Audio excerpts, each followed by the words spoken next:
नमस्कार, स्वागत है आप सभी का डीडी न्यूज के इस खास बुलेटिन एक्सप्रेस 100 में, जहां हम आपके लिए लेकर आते हैं राजनीति, मनोरंजन, देश, दुनिया, खेल और व्यापार जगत की सभी बड़ी खबरों को एक्सप्रेस यानी कि फटाफट अंदाज में। आपके साथ मैं हूं संध्या शर्मा। तो देखिए खबरें तेज रफ्तार से। राष्ट्रपति द्रौपदी मुर्मू ने राष्ट्रपति भवन में राष्ट्रीय सेवा योजना पुरस्कार प्रदान किए। यह पुरस्कार राष्ट्रीय सेवा योजना के अंतर्गत उत्कृष्ट कार्य करने के लिए प्रदान किए जाते हैं।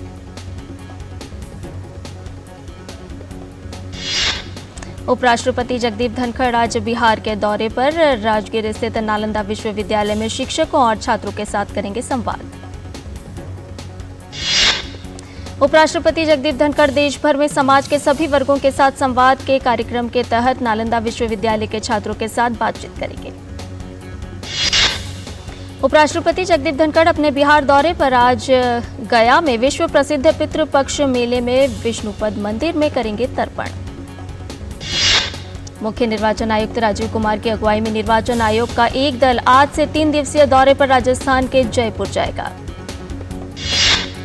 इस दल में निर्वाचन आयुक्त अनूप चंद्र पांडेय और निर्वाचन आयुक्त अरुण गोयल के अलावा आयोग के अन्य अधिकारी राज्य में विधानसभा चुनाव की तैयारियों की करेंगे समीक्षा। निर्वाचन आयोग का दल आज जयपुर में मान्यता प्राप्त राजनीतिक दलों के प्रतिनिधियों के साथ बैठक करेगा। इसके बाद आयोग एनफोर्समेंट एजेंसियों, राज्य की लीड बैंक के समन्वयक, रेलवे और एयरपोर्ट के नोडल अधिकारियों के साथ भी करेंगे बातचीत। दौरे के आखिरी दिन 1 अक्टूबर को चुनाव आयोग का दल राज्य के मुख्य सचिव और पुलिस महानिदेशक के साथ बैठक में विधानसभा चुनाव की तैयारियों की करेंगे समीक्षा। प्रधानमंत्री नरेंद्र मोदी 30 सितंबर को नई दिल्ली में देश के आकांक्षी ब्लॉकों के लिए संकल्प सप्ताह कार्यक्रम की शुरुआत करेंगे। भारत मंडपम में देश भर के पंचायत तथा ब्लॉक स्तर के करीब 3000 प्रतिनिधि हिस्सा लेंगे। यह कार्यक्रम 329 जिलों के 500 आकांक्षी ब्लॉक में लागू किया जा रहा है। इसके अलावा कार्यक्रम में ब्लॉक और पंचायत स्तर के कार्यकर्ताओं, किसानों और अन्य वर्गों सहित लगभग 2 लाख लोग वर्चुअल माध्यम से शामिल होंगे। संकल्प सप्ताह आकांक्षी ब्लॉक कार्यक्रम के प्रभावशाली क्रियान्वयन से जुड़ा है। प्रधानमंत्री ने ब्लॉक स्तर पर शासन में सुधार और नागरिकों के जीवन स्तर को बढ़ाने के लिए इस साल 7 जनवरी को राष्ट्रव्यापी कार्यक्रम की शुरुआत की थी। तमिलनाडु को कावेरी जल छोड़े जाने के विरोध में आज राज्यव्यापी कर्नाटक बंद। स्कूलों में छुट्टी, होटल, थिएटर, मॉल सब बंद।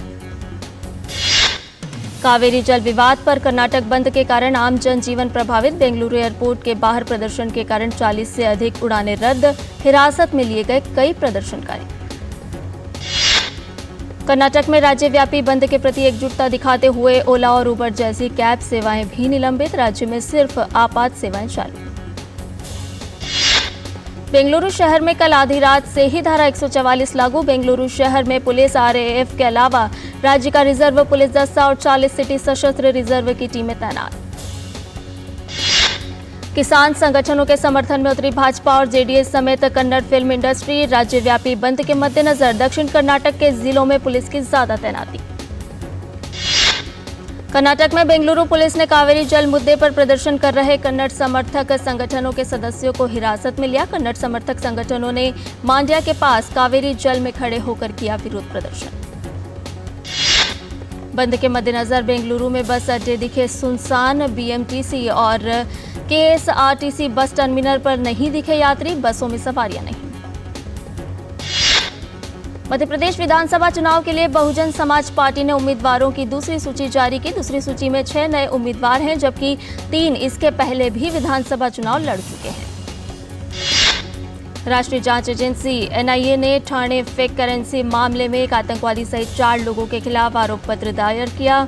आईपीसी और गैर कानूनी गतिविधियां निवारण अधिनियम की धाराओं के तहत मुंबई की एक विशेष अदालत में आरोप पत्र दायर किया गया है। एनआईए के एक प्रवक्ता ने बताया, नामित आतंकवादी जावेद पटेल के अलावा चार्जशीट में शामिल लोगों की पहचान रियाज शिकिलकर, मोहम्मद फयाज शिकिलकर और नासिर चौधरी के रूप में हुई। सभी मुंबई के निवासी हैं।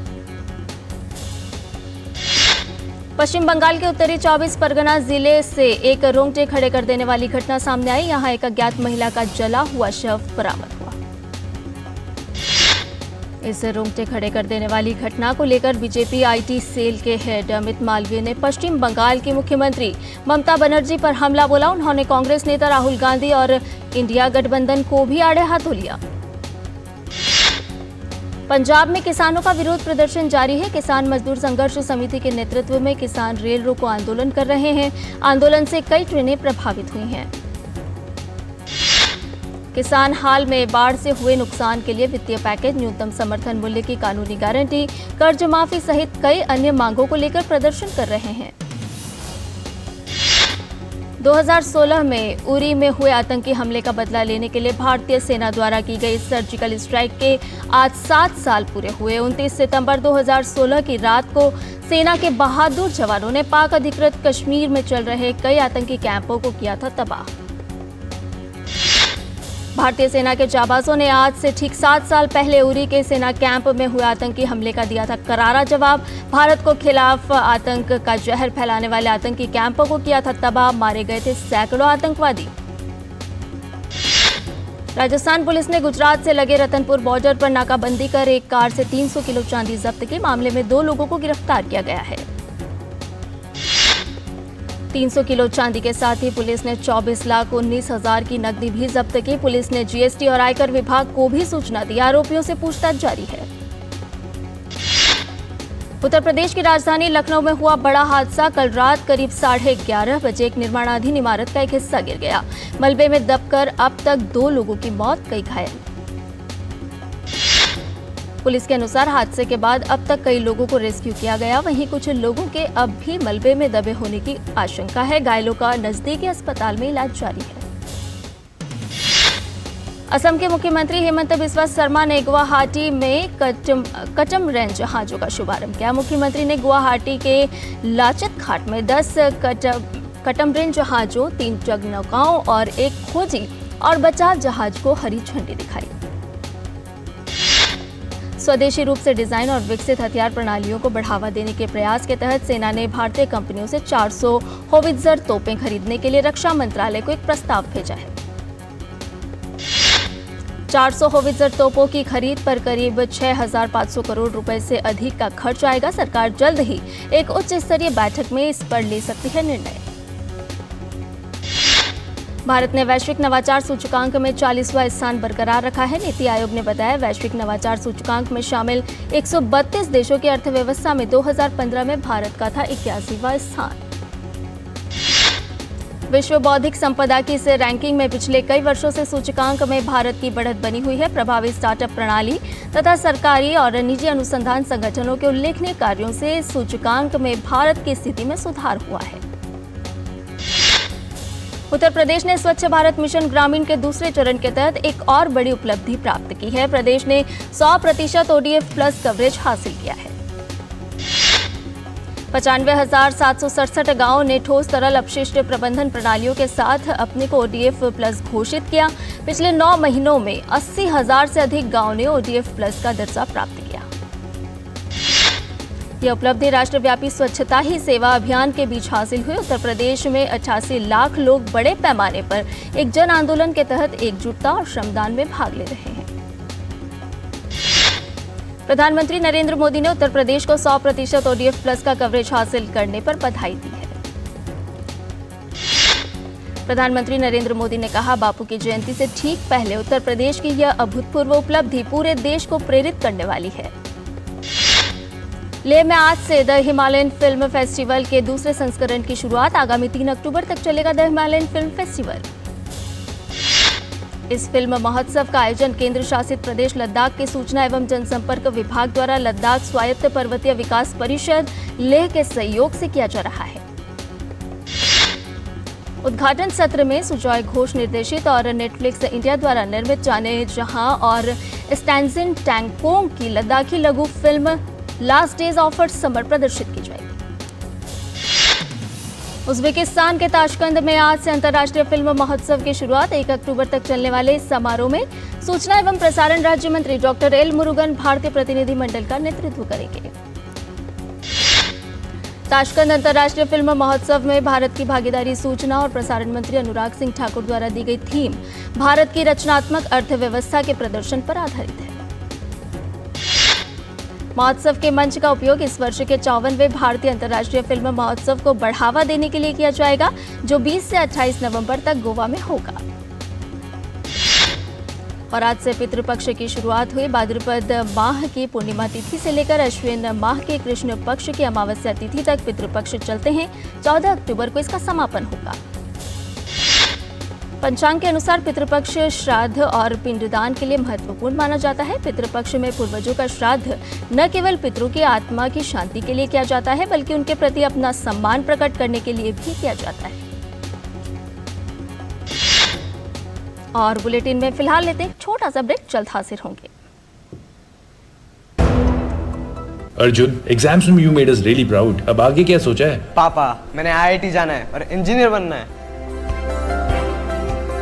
Think IIT, think विद्या मंदिर। चाची, कल्याण भव, सुखी भव और सबसे जरूरी आशीर्वाद, आयुष्मान भव। वो तो मोदी सरकार सबको दे रही है। देश के धनी आदमी जिस प्रकार से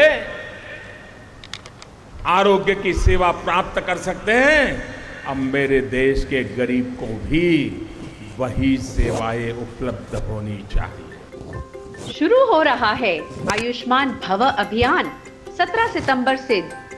आयुष्मान आपके द्वार का तीसरा चरण। मोबाइल से ही बन जाएगा आयुष्मान कार्ड। आयुष्मान मेला आयोजन, जहां कई बीमारियों की होगी मुफ्त जांच और इलाज। अंगदान शपथ पंजीकरण, जिससे हमारे बाद भी किसी और को मिले जीवन। रक्तदान शिविर और आयुष्मान सभा का आयोजन। इन सुविधाओं का लाभ उठाने नजदीकी आयुष्मान हेल्थ और वेलनेस सेंटर पर जाएं। अब होगा जन जन आयुष्मान। बहुत हार्ड वर्क करते हो, मेरी तरह स्मार्ट वर्क करो। क्यों? लॉटरी लगी है? लॉटरी समझो, शेयर मार्केट की एक मस्त स्कीम में इन्वेस्ट कर रहा हूँ, गारंटीड हाई रिटर्न्स आएंगे। आपके गारंटीड हाई रिटर्न्स कोई करण अर्जुन नहीं है जो जरूर आएंगे। मतलब? बाबा, शेयर मार्केट में जोखिम होता है, कोई भी गारंटीड हाई रिटर्न्स का वादा नहीं कर सकता, ये गैर कानूनी है। अच्छा? हाँ। सोच कर, समझ कर, इन्वेस्ट कर। और ब्रेक के बाद एक्सप्रेस 100 में आपका एक बार फिर से स्वागत है। आइए बाकी की खबरों को जान लेते हैं फटाफट अंदाज में।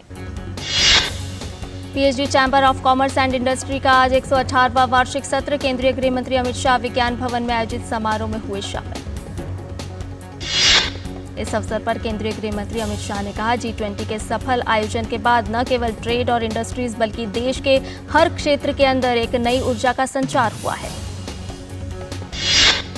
एयर इंडिया ने गिफ्ट सिटी के जरिए HSBC के साथ वित्त पट्टा लेन देन के माध्यम से अपने पहले A350-900 विमान का अधिग्रहण पूरा कर लिया है। यह देश के पहले अंतर्राष्ट्रीय वित्तीय सेवा केंद्र गिफ्ट सिटी के जरिए पट्टे पर लिया जाने वाला पहला वाइड बॉडी विमान है। भारत में रूसी संघ के उप व्यापार आयुक्त एवगेनी ग्रीवा ने भारत और रूस के संबंधों पर बात की। उन्होंने कहा कि हम रूस में भारतीय निर्यात को बढ़ाने में काफी रुचि रखते हैं और हम इसके लिए वास्तविक संभावना को देखते हैं। वित्तीय वर्ष 2023-24 की पहली तिमाही में भारत का चालू खाता घाटा कम होकर $9.2 अरब पर पहुंचा। देश की कुल जीडीपी का 1.1%। बीते साल इसी तिमाही में घाटा करीब $18 अरब था, जो जीडीपी का 2.1% है। निर्यात में कमी और कच्चे तेल की कीमतों में तेजी से बढ़ा देश का चालू खाता घाटा। भारत के डेट जीडीपी अनुपात में भी आई कमी, 18.6% पर पहुंचा। प्रधानमंत्री गति शक्ति योजना के अंतर्गत 56वीं नेटवर्क योजना कार्य बैठक में 6 बुनियादी ढांचा परियोजनाओं का मूल्यांकन किया गया। इनमें सड़क परिवहन और राजमार्ग मंत्रालय की 4 परियोजनाएं तथा रेल मंत्रालय की 2 परियोजनाएं शामिल हैं। इन परियोजनाओं की कुल लागत लगभग 52,000 करोड़ रुपए है। भारत का खनिज उत्पादन जुलाई में सालाना आधार पर 10.7% बढ़ा है। भारतीय खान ब्यूरो के अस्थायी आंकड़ों के अनुसार जुलाई 2023 के लिए खनन व उत्खनन क्षेत्र का खनिज उत्पादन सूचकांक 111.9 पर था, जो एक साल पहले की समान अवधि की तुलना में 10.7% अधिक है। केंद्रीय कपड़ा मंत्री पीयूष गोयल ने राष्ट्रीय तकनीकी कपड़ा मिशन के मिशन संचालन समूह की 7वीं बैठक की अध्यक्षता की। बैठक में करीब 47 करोड़ रुपए की 18 शोध एवं विकास परियोजनाओं को मंजूरी दी गई। भारतीय खाद्य संरक्षण एवं मानक प्राधिकरण ने बड़े स्वास्थ्य जोखिमों का हवाला देते हुए खाद्य विक्रेताओं और उपभोक्ताओं से खाद्य पदार्थों की पैकिंग, उन्हें परोसने और भंडारण के लिए अखबारों का इस्तेमाल तुरंत बंद करने को कहा है। विदेश मंत्री डॉक्टर एस जयशंकर ने अमेरिकी विदेश मंत्री एंटनी ब्लिंकन से वॉशिंगटन डीसी में मुलाकात की। एस जयशंकर ने मुलाकात पर खुशी जताते हुए कहा कि बैठक के दौरान वैश्विक विकास सहित कई विषयों पर चर्चा हुई। विदेश मंत्री डॉक्टर एस जयशंकर ने अमेरिका भारत रणनीतिक साझेदारी फोरम के कार्यक्रम में भी भाग लिया, जिसमें महत्वपूर्ण और उभरती तकनीक पर भारत अमेरिका सहयोग सहित आपूर्ति श्रृंखला पर चर्चा हुई।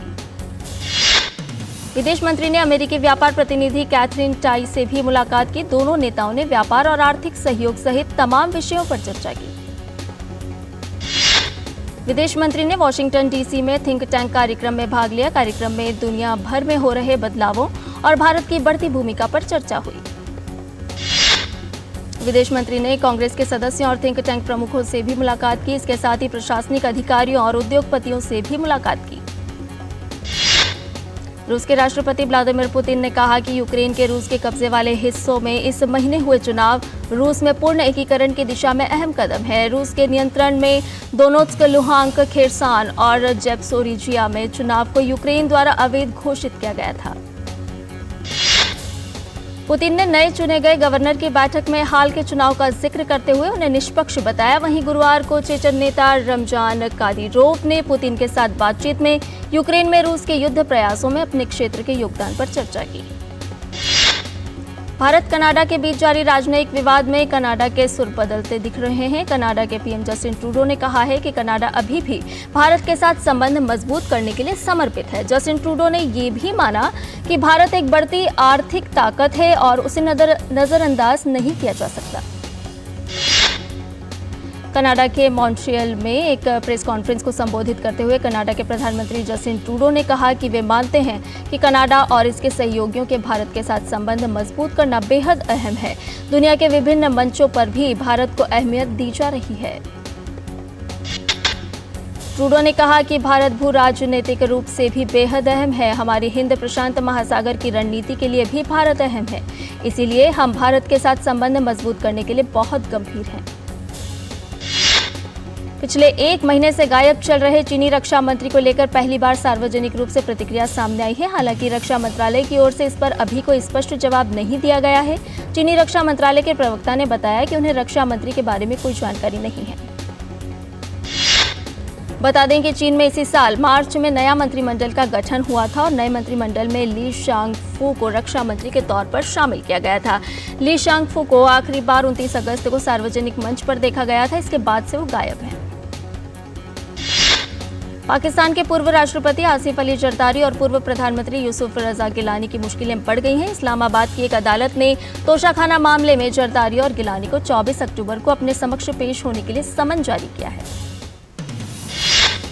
यह समन 2008 से 2013 तक पाकिस्तान पीपुल्स पार्टी की सरकार के दौरान फर्जी बैंक खातों और सरकारी उपहार भंडार के कथित गलत इस्तेमाल से संबंधित मामलों में उनकी संलिप्तता के संबंध में जारी किया गया है, जिसे तोशाखाना के नाम से जाना जाता है।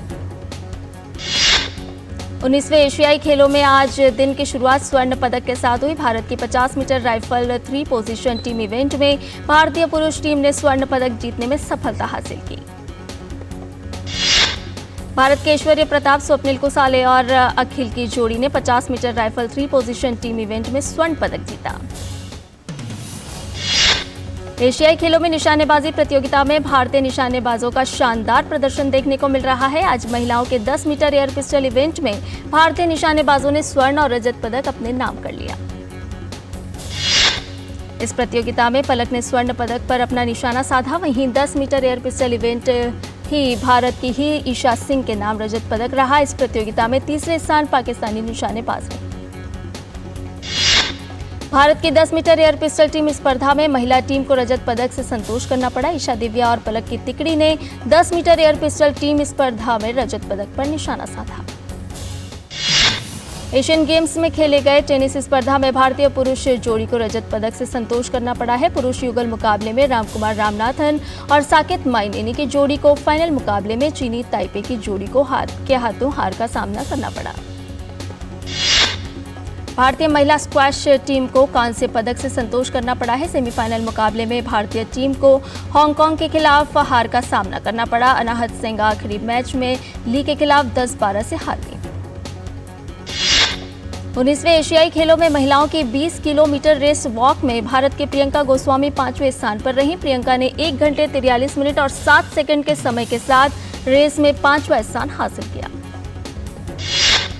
वहीं दूसरी ओर पुरुषों के 20 किलोमीटर रेस वॉक में भी भारत के विकास सिंह ने 5वां स्थान हासिल किया। 5वें स्थान के लिए 1 घंटा 27 मिनट 33 सेकंड का समय लिया। वहीं वुशु में भारत के लिए रोशिबिना नाओरेम देवी ने महिलाओं के 60 किलोग्राम में रजत जीतने में सफलता पाई। भारतीय पुरुष हॉकी टीम अपने जीत के सिलसिले को जारी रखते हुए पूल ए में 2018 एशियाई खेलों के स्वर्ण पदक विजेता जापान को 4-2 से हरा दिया। ये भारतीय हॉकी टीम की लगातार तीसरी जीत है। भारत के लिए 2 गोल अभिषेक ने दागे, जबकि 1-1 गोल मनदीप सिंह और अमित रोहिदास ने किया। भारत अपना अगला मुकाबला शनिवार को पाकिस्तान के साथ खेलेगा। आईसीसी क्रिकेट विश्व कप 2023 में आज से वार्म अप मैचों की शुरुआत होगी। टूर्नामेंट में हिस्सा ले रही कुल 10 टीमें 2-2 वार्म अप मैच खेलेगी। वार्म अप मैचों के पहले दिन आज 3 मुकाबले होंगे। बांग्लादेश और श्रीलंका की टीम आमने सामने होंगी। वहीं दक्षिण अफ्रीका की टीम अफगानिस्तान से भिड़ेगी। तीसरा वार्म अप मैच न्यूजीलैंड और पाकिस्तान के बीच खेला जाएगा। भारतीय टीम 30 सितंबर को अपना पहला और 3 अक्टूबर को अपना दूसरा वार्म अप मैच खेलेगी। वनडे वर्ल्ड कप 2023 के लिए भारतीय टीम में एक बड़ा बदलाव किया गया है। इस प्रतिष्ठित टूर्नामेंट के लिए आर अश्विन की भारतीय टीम में इंजर्ड अक्षर पटेल की जगह एंट्री हुई है। हाल ही में फिल्मकार रोहित शेट्टी और अभिनेता अजय देवगन ने मुंबई में सिंघम अगेन की शूटिंग शुरू की। अब खबर है कि इस फिल्म के पहले शेड्यूल की शूटिंग पूरी हो चुकी है और फिल्म की टीम दूसरे शेड्यूल की तैयारियों में जुट गई है। एक्ट्रेस रवीना टंडन की बेटी राशा थडानी भी जल्द ही बॉलीवुड में कदम रखने वाली हैं। ऐसे में एक्ट्रेस ने राशा के डेब्यू को लेकर बात की है। उन्होंने बताया है कि अगर वह एक्टिंग में सफल नहीं होगी तो करनी होगी नौकरी। 15 अक्टूबर से आने वाला है बिग बॉस 17 शो के मेकर्स ने सोशल मीडिया पर इसका प्रोमो रिलीज किया है। हर बार की तरह इस बार भी सलमान खान ही शो के होस्ट होंगे। प्रोमो में भाईजान अपने नए लुक में नजर आ रहे हैं। इंडियन आइडल 14 7 अक्टूबर से ऑन एयर होने जा रहा है। इस बार ये सीजन बाकी सीजन से काफी अलग होने वाला है। वहीं इस बार जज की कुर्सी पर कुमार सानू और श्रेया घोषाल बैठे दिखाई देंगे। उनके साथ विशाल ददलानी भी शो जज करते नजर आएंगे। नाना पाटेकर और Pallavi Joshi starrer the vaccine war theatres में रिलीज हो चुकी है। विवेक अग्निहोत्री की इस फिल्म का दर्शक बेसब्री से इंतजार कर रहे थे, क्योंकि उनकी पिछली release film the Kashmir files ने थिएटर्स में छप्पर फाड़ कमाई की थी।